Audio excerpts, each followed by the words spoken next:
Welcome to Previously on X-Men, the podcast that looks at X-Men comics, movies, shows, characters, and more. I'm Hilary, and today for a bonus episode, I am joined by Nick. Hey, thanks for having me. You are so welcome.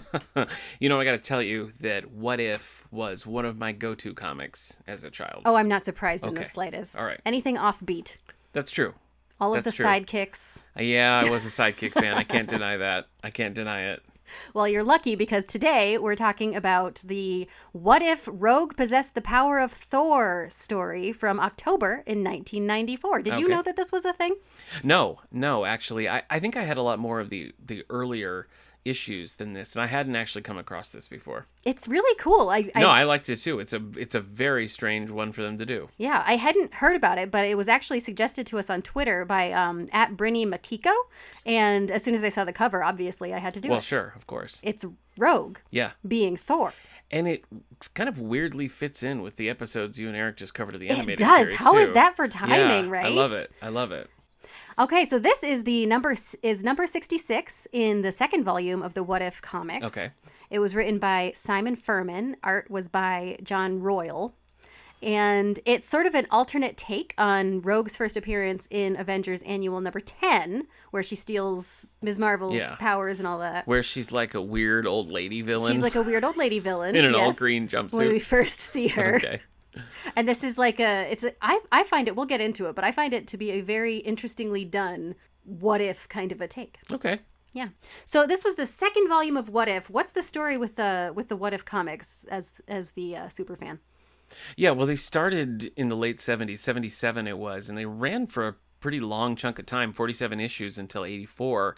And I think the first one was like, what if Spider-Man had joined the Fantastic Four or something like that? And they just sort of kept going. They kept taking crucial moments from Marvel history and being like, but what if this happened instead? Such a weird thing to do. Is that kind of where the multiverse ended up coming from? I'm sure it probably helped. And it's a little different, I feel like, than what DC typically does with like their Elseworld stories. Because DC would just be like, all right, forget everything you know. Mm-hmm. Here's what's happening now. Where the Marvel What If is more like, okay, everything was normal up until this point. Yeah. And then it like sprouts off yeah, of which there. so I think that's kind of interesting. This one was actually collected in one of the X-Men volumes called Alterniverse Visions. So you can find it in there. But this ran for 47 issues, then was canceled. And then about 5 years later, it was relaunched in 89, and that ran for 114 issues. So this was, I feel like the early run is maybe the more iconic one, but this was probably the more successful one, and again, ran for a good long time. That's where this issue that we're talking about today comes from, that second volume. That's so interesting that it's like a series, because I guess I always imagined the What Ifs as just sort of like the writers being like, what if? And just sort of sporadically throwing something out there. Well, that is kind of what happened after the 80s series here that we're talking about today. Well, I guess 80s, more like a 90s series, really. After that one ended, that is kind of how it happened. You'd get an occasional, like, just a special, like, what if this? Yeah. Or it would come back for, 5 or 6 issues, like a limited run or something, and would just pop up every now and again. In 2021, Marvel launched a Disney Plus animated series called What If that features the Marvel Cinematic Universe and does sort of a, like, what if this happened here? Yeah. It uses the same premises but applies it to the movie universe. I like that. That's interesting to me, having sort of the what ifs almost, I mean, maybe not structurally, but sort of sprouting this multiverse that is such a big deal in Marvel, and then having the Marvel Cinematic Universe. It uses, I think it's basically the Loki series to sort of recreate a multiverse, which then comes into this series of what ifs. Yeah. That's cool. Yeah, well, I feel like DC beat him to the punch with things like Crisis on Infinite Earths and all that, like comic book wise.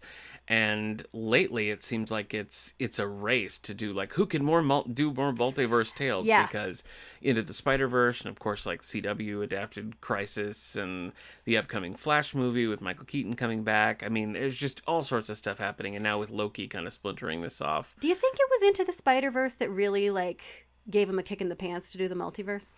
Marvel, definitely. Yeah, I think that's the thing. I don't know what the expectations were of that movie, but I mean, it won an Academy Award and has like universal acclaim. So I think that at least maybe shook off any sort of fears of like, no, we can only have one.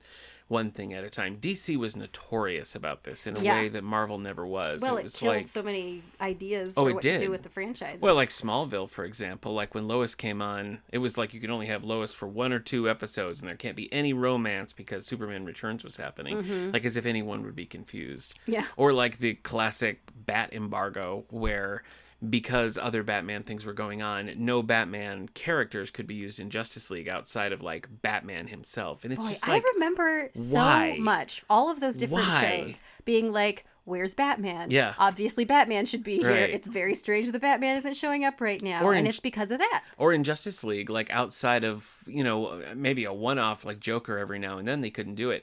There's an episode of that where they were going to do a Birds of Prey episode, and they were like, no, you can't have Barbara Gordon. So the Question replaces Barbara Gordon in that episode. It's a whole thing. Wow. And Oh, I well, feel that's like the Birds of Prey in the movie. That's true. And I do feel like that has gone by the wayside a little bit to everyone's benefit. I feel like you can only benefit by having your characters have multiple avenues for exposure. Yeah. So I'm on board for a multiverse. I love it. Yeah, it's cool. I'm glad they finally got to it. Agreed. All right, so anyway, back to this specific what if. What if Rogue possessed the power of Thor? What if Rogue possessed the power of Thor? Yes. We open up at Rikers Island Prison. Avalanche, Destiny, and Pyro are all there, I guess, at lunch. It seems like, like they're in the mess hall. And they're making some plan to escape. And Yeah. of course, Destiny is a part of it. And so they're all badgering her, like, is this really is it going to gonna work? work out? Look, use your power. And she does her whole, I don't see the future, I see possibilities. And so she sees a possibility that sort of shakes things. That, like, if this happens, our plan's not going to work. Yeah. And it catches her attention. Yeah. Next thing we see, we're downtown. Spider-Woman is trying to stop villain Rogue, Right. in the green outfit and the short cropped old hair. lady hair. And Rogue is being weirdly belligerent. I mean, obviously I'm looking at it through my current Rogue-colored glasses. Yeah. And I understand that she was a villain at the time. She was not a fully developed character. But to me, it strikes me as odd the way she's acting in this particular situation. Yeah, and I agree with you. I mean, I think it is pretty on point with how she is in Avengers Annual 10, but it seems like with the context of Rogue in the 90s with the animated series and everything, I'm surprised they didn't try to tweak it a little bit to make it. Yeah, as I was mesh reading a it, I little sort more. of stopped and was like, wait, so when was this Yeah. written? Like, is this actually... Because there's so much internal stuff from her that it really Yeah. seems like knowing Rogue as they do now, like when they're writing it, Yeah. that they would have steered it in some way. I mean, there's this one part, a crucial part.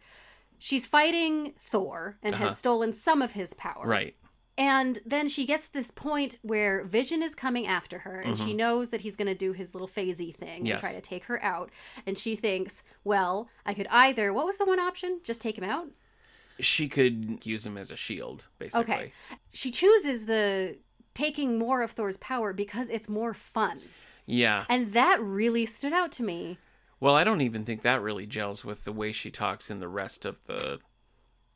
in this issue alone, because No. she's like, oh, I gotta be careful. I don't want to, like, lose myself in this and all that. Yeah. So maybe she is losing herself in that moment. Like, Yeah, well, see, okay, we're gonna really parse this I guess we very are. first moment. Sure, yeah. Because I feel like you're right. Like, it has inconsistency with who we know Rogue turns out to be, but it Yeah. also has internal inconsistency. Yeah.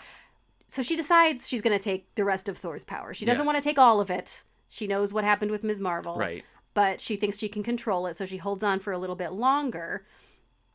And once she takes his power, it sort of takes her over a little and she goes a little nuts, and Right. then she starts, like, killing people. So Right. it's clear there that she's not really herself, but I don't feel like until that moment she had crossed that line. Yes, I think in Avengers 10, like she references having taken Ms. Marvel and Captain America's powers prior to this, which does happen in the Avengers issue, and she takes Captain America's powers by, like, grabbing him and, like, kissing him, like, right on the mouth. That's very Rogue. So she's a little run amok already, I think. But that's more playful. Like, she gets Yeah. belligerent, like, Yeah, she does. harsh, and, like... She does. Which, after she takes the powers, and she has, like, red eyes and acts crazy. Every once in a while, yeah. that feels more like she's going crazy and like she's not herself. But it doesn't really feel like that's happened yet. But anyway. So this is the divergent point, though. Yes, this is the exact moment. This is what Destiny was thinking about at lunch. Yeah. And because in the original timeline or whatever, she doesn't keep all of those powers. Right. And she's stopped by Wonder Man before she can take out Thor. Yeah, thank you, Wonder Man. This one, for whatever reason, Wonder Man doesn't get to her. Yeah. There's not a thing that stops him, which I thought was a missed opportunity. Yes, it does seem like something should have happened to change that, but yeah, it's just... But all we see is he's off in the background somewhere. He's not involved. We just see her, Rogue, deciding in her mind that she's going to take more of Thor's power. Yes. So she does this. She's holding onto Thor. She thinks she can control the pace of it. But she can't, probably because he's a god. And at this point, Vision attacks. That's right. Vision attacks and puts his hand through her stomach. Yeah. And she thinks she can handle it, but that, I guess, stresses her out. And then she ends up taking too much of Thor's power. Yeah.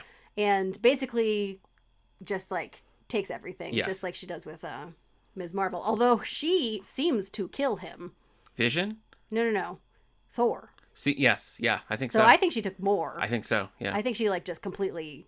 Well, yeah. I mean, we'll hold on to that till a little later because it's kind of a bait and switch, I feel like. But yeah, so Vision's out. Yep. Vision, she murders. And that's really all we get of Scarlet Witch. Just and being Scarlet like, Witch Vision, freaks out because she's very sad about probability. Vision. Hex powers. Anyway, she freaks out, disappears. We see her. We don't see her. We hear about her later that she can't do anything because she's sad. Yes. So she kills Vision. She kills, apparently, Hawkeye, which we don't see. Like, we see her knocking things down on him. Yeah, we see, like, rubble. But it's very... he's like, oh, no. I was actually kind of surprised when we regroup at the Avengers Mansion when we learn who is dead and who isn't. Because that was not my read on it at all. Yeah, I mean, like, we see clearly that she kills... Vision. Yes. And we see later, we get kind of a second wave of Avengers who come. We see Jocasta and Spider-Woman still there. Yeah. She kills Jocasta. So basically she's only killed sort of the like cyborgy type of people. Yeah. But apparently also Hawkeye is dead. Yes. We just sort of learn later. Yeah. Well, Beast has a great, like, classic Beast line when he shows up. That That's to right, me Beast feels like shows ripped right out of the animated series. He comes and he's like, oh, she's like, you're no match for me. And Beast says, I wrote it down. He says, you have yet to face the boundless bravado of the Beast. Yes. Which, yeah. Yeah. It's good stuff. Mm-hmm. It has a little less heart than I would expect from the animated series. That's true. I think more comics. Yep. Yeah. And then he was like, Carly, Carly, please. Sorry. But also no. Oh, I can have you. I choose not to. I choose not to. Beauty no and the Beast. Happiness for me. Sorry. That's from the last episode. I know. Anyway, so she has killed a bunch of people. She's losing control.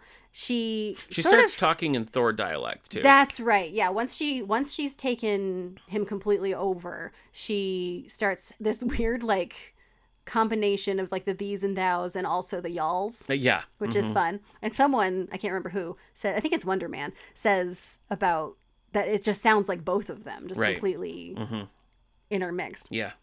Like Tuvix. Like exactly like Tuvix. Well, apologies for the deep cut Star Trek Voyager reference.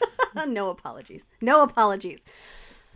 Okay, so she kind of snaps out of it for a second and is like, what have I done? But then she needs to get to the prison because she's actually been a part this whole time of a plan to get Destiny and them out of prison. Yes. Which involves Mystique. Right. And so she's like, I have to be somewhere. And so she grabs Mjolnir. Mew mew. Meow meow. Well, I've said it before. Why can't I say it? Just Mjolnir? Mjolnir. Mjolnir. See, now I'm thinking about it and I can't do it. Anyway, the hammer. Yeah. She picks it up. Wonder Man is amazed because no one can do that except for Thor. The spell on it or whatever seems a little less refined than it is nowadays because he says that only Thor can pick it up. Yeah. But the actual thing, or like the current thing, is that like whoever is worthy can pick it up and have the power. But they do address that later, so I feel like maybe it was just not clearly written there. Like, I think Or maybe he just doesn't know. Yeah, that's true. That could be. Maybe he's just like, only Thor. Maybe. Anyway, so she picks it up. She flies away. We don't actually see where she goes. She suddenly appears with her group later. Yeah, later. So now we flash over to the Avengers mansion. We've got the Avengers. We've got Fantastic Four. They're just gathering to figure out like what's going on. We've got Thor on a table. Reed Richards is running tests. Wonder Man's like, hey, Hawkeye, Vision, and Joe Costa were all killed during the battle. We didn't see Hawkeye die. Am I crazy? There's a moment where she like causes like a mini earthquake and there's a split, and Hawkeye and Spider-Woman are under like a big avalanche of rubble, and that's the last we see of Hawkeye. But like, you don't see him get hit, and his reaction seems very like low key. Yeah, just sort of like ah. Well, that's what I mean. I thought that we were saying that both Hawkeye and Spider-Woman were dead. So when Spider-Woman was just fine, yeah, she was fine. It was a little confusing, a little bit unclear. But anyway, Reed is here. He's conducting his tests on Thor. And he confirms that what they have here is just a husk of Thor. And he says specifically, Rogue is Thor now. So presumably, Reed has some basic understanding of Rogue's power, then. I guess so. Yeah, I guess. Just to assume that, like, she didn't just kill him. She took him over. Yes. I mean, something in Reed's tests show that, like, he didn't just, like, die. All that was him is gone. I'm going to go ahead and say that there aren't tests for that, but okay. Probably not. Probably not. And would they work on a god? I would also say probably no.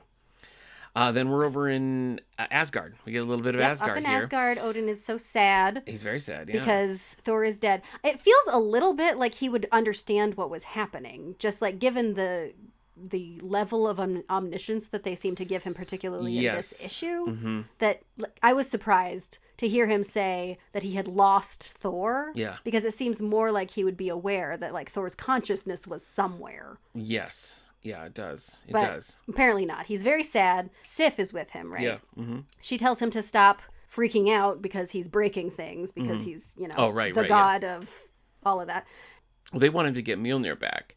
They're That's like, right. just bring it back, and he can't. And this is where it gets a little fuzzy, because he says something about the enchantment is broken, and the stipulation that only the most worthy can hold it must be off, because which I thought was weird, because like he said something about like the woman's biology, and I felt like what he was getting at there was the fact that she had absorbed Thor, and she can control the hammer because Thor is in there, right? Like it's still Thor doing it, basically. Yeah. Otherwise, why would he say anything about biology? Because that's referring specifically to her being a mutant and to her, power. Well, I think herein lies one of the dilemmas of what if. You don't have a whole series to work this kind of thing out. There's not like a series Bible for what if Rogue did this, you know what I mean? So they're kind of like throwing darts at a board and seeing what sticks. Yeah, I guess It gets a little fuzzy in here. I feel like, honestly, they talk about it too much. Right. I think just be like, I can't call the hammer back for some reason. The end. Well, that's the thing. Like, I think that bringing in, like, just the very first line about the biology is just like, well, now I have to figure this out. Yeah, exactly. Yeah. Somewhere Reed Richards is like, boop, boop, boop, boop, boop, boop. He's got his tests. Yes. But so he can't bring back Mjolnir, but he's going to call the Warriors 3 to come and protect. No, he doesn't call them to protect Midgard. Because he forgot about Midgard. They're there. Like, the Warriors 3, He has summoned them. Sif and Balder are all there. And then they're kind of like, I mean, things are going chaotic down in Midgard. And so he's like, go off and so they're supposed to go and protect it. Yeah. Meanwhile, Loki, everyone's favorite god of mischief, is lurking at the door and is like, hey, now's my chance. I've got a cool idea. He's got an idea. Yep. And so he disappears. He goes and finds Rogue. Owen Wilson. Oh, sorry. Doesn't find Owen Wilson. That's a different. Oh, wow. Rogue. Loki. Absorbing powers. So he goes off to find Rogue. Wow. Now we find where Rogue has been. We don't see her getting there, but she's there. In the background, it's a very weird way for her to come back. Well, they're in like a plane. They're in a plane. Right. So the next scene we see is Mystique flying a plane and Blob being a weird trash person. Yes. And Rogue is just sort of there in the background. You have to look for her. You have to be like, where's Rogue? Oh, she's here. Okay, so I guess that's done. There's it's a throwaway line that they were like, oh, yeah, hey, we killed Iron Man. They exploded Iron Man. They freeze him in his Off suit screen. and then detonate the suit, and it was just like, that's a weird thing to happen. And the only thing that a single they line only of dialogue did that to blow up the things in the prison that were stopping them from using their powers. Right. I don't know. It just seems like when you have Mjolnir and Rogue and the powers of Thor, that probably she could do a jailbreak. But anyway. But yeah, let's freeze and then detonate Iron Man. They froze and detonated Iron Man, so he's gone. Let's do it. Everybody's dying. There's a huge body count in this issue. This is a thing with what ifs of all era. It really seems like whatever they do ends up with a high death count. Probably just because they can. Yeah. It'll just be like, what if Spider-Man joined the Fantastic Four? Everybody dies. They would all die. I read one. This was one that I specifically saved up for. What if the Phoenix had lived?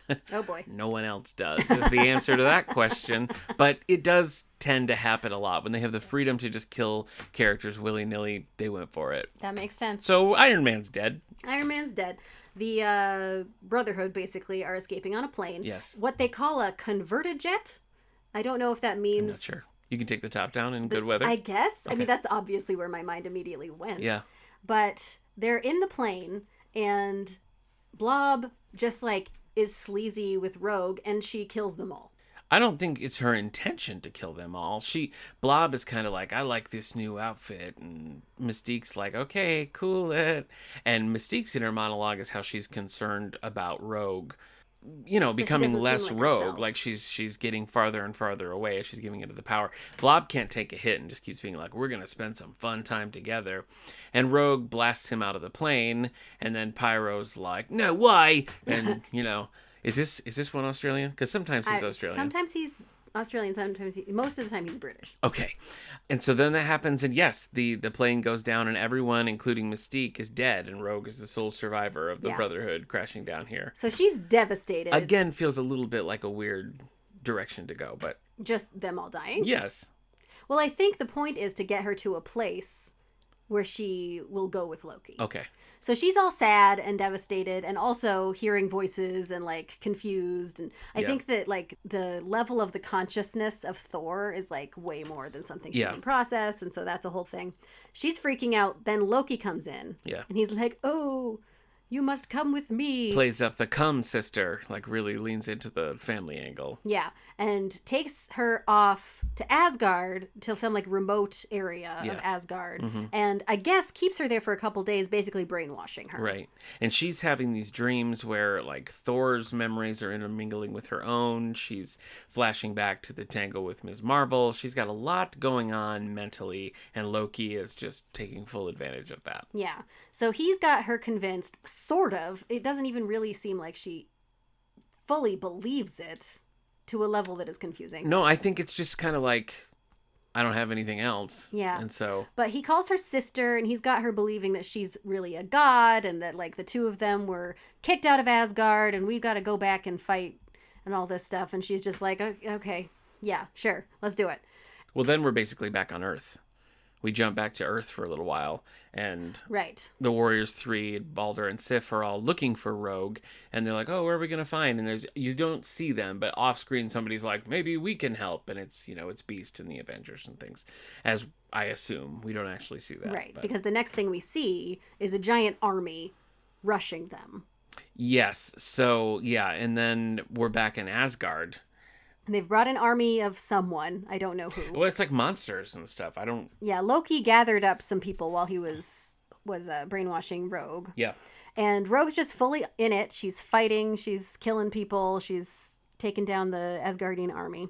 She has a funny moment where I feel like this was the animated series coming in, because she throws Mjolnir at one point and is like, well, excuse me, sugar. Uh-huh. And you get it. That to me feels that very... That felt right, yeah. But it's the one time she really does that. Yes. So. Yeah. So it looks like they're winning. I mean, she's dominating the battle. But then the Avengers and the Fantastic Four appear somehow. I guess I don't know how they got there. Well, I think you're just led to believe that the Warriors 3 found Beast in the Avengers and was like, all right, well, now we got to go back to Asgard. So Beast, the Avengers, Fantastic Four come with them to Asgard, and now they're in the fray here. And I guess that more equalizes the battle. Apparently. And Loki decides that this is a lost cause. Yeah. So he just takes Rogue directly to Odin. Yes. Like in the throne room. He wants Rogue to just murder Odin. Yes. And she has the hammer and she's thinking, I'm going to do this. But Odin's all sad and he's like, my one son is evil and my other son is now a girl. And so he's just very sad. And she's ready. She can't kill him because she sees that it's like a genuine sadness. And I think there's something about the Thoriness in her also has sort of a paternal feeling. Yeah. So, well, then we get kind of like a dream sequence or not a dream sequence, but the consciousness of Thor and the consciousness of Rogue. Yeah, like communicate have a with whole each other. Conversation, and it does not go the way that I think it's going to go. No, yeah, I guess you sort of imagine that this kind of thing is going to end up with Rogue realizing that all of this is bad and somehow giving Thor his consciousness back. Which is not a thing she can do, to be fair. Yeah, I guess that's true. And Xavier made it very clear that he was never going to even try. No, not worth it. Put Thor in a box. So, yeah, I mean, the conversation is basically Thor is an ideal to be aspired to, and what she should do is aspire to that ideal.